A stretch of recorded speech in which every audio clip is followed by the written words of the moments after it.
a development Carter came to abhor because of its discriminatory effect on African American voters. By 2015, the former president was so exasperated, he described the United States in another radio interview as just an oligarchy with unlimited political bribery. He was talking specifically about the Supreme Court's 2010 Citizens United decision, which had lifted all limits on so-called independent expenditures by corporations, unions, and other special interests supporting candidates for office. We've just seen a complete subversion of our political system as a payoff to major contributors who want and expect and sometimes get favors for themselves after the election's over, he said. The incumbents, Democrats and Republicans, look upon this unlimited money as a great benefit to themselves.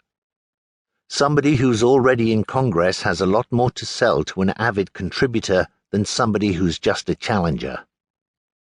Not so long ago, the corruptions and inadequacies of the American electoral system were close to a taboo subject, rarely discussed by political candidates or the mainstream media, and recognized only by insiders and by those voters, minorities and the poor, with first-hand experience of the obstacles routinely thrown in their path. Often it took an outsider with no illusions about some impossibly idyllic democratic American past to see things more clearly. Absolutely everything is a violation, the chair of South Africa's Independent Electoral Commission, Brigalia Balm, exclaimed during a tour of Florida in 2004. All these different systems in different counties with no accountability. It's like the poorest village in Africa. Dr. Balm was admittedly basing her judgment on the state long recognized as the basket case of Americans' election woes.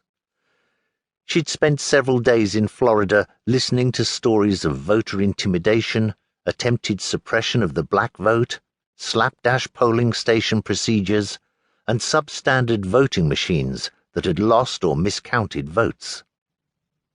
Then again, 2004 was a relatively good year in Florida's recent electoral history, thanks to the introduction of provisional and early voting in response to the disasters of 4 years earlier, as well as some movement toward giving the vote back to ex-felons who had completed their probation and parole periods. Had Balm returned 8 or 10 years later, she would have found that many of these progressive reforms had been either halted or reversed, and that more than 10% of Florida's voting-age population were now excluded from voting because of a past criminal conviction. The national average is about 2.5%. Many voting rights groups in the Sunshine State would have told her that instead of going out into the field and seeking to solve problems with registration or absentee balloting, as they had in 2004, they had all but given up field work because of dizzying new restrictions that penalized even high school civics teachers seeking to register their 18-year-old students. Regrettably, Florida is no longer an outlier.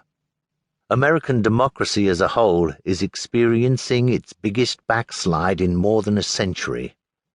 Where once it was the Democratic Party that perpetuated the most egregious inequalities and disregarded the civil rights of whole classes of voters, now it is an ascendant Republican Party that is using the language of reform and common sense, theft, and fraud prevention to whip up its supporters and wage a furious war of attrition against voters it has identified as loyalists for the other side, minorities, recent immigrants, young people and the poor.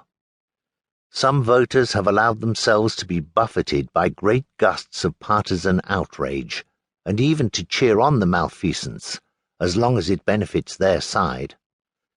Many more feel overwhelmed by apathy or disgust. The backslide has only been exacerbated by some truly disastrous rulings by the U.S. Supreme Court, starting with the notorious Bush v. Gore decision that ended the 2000 election.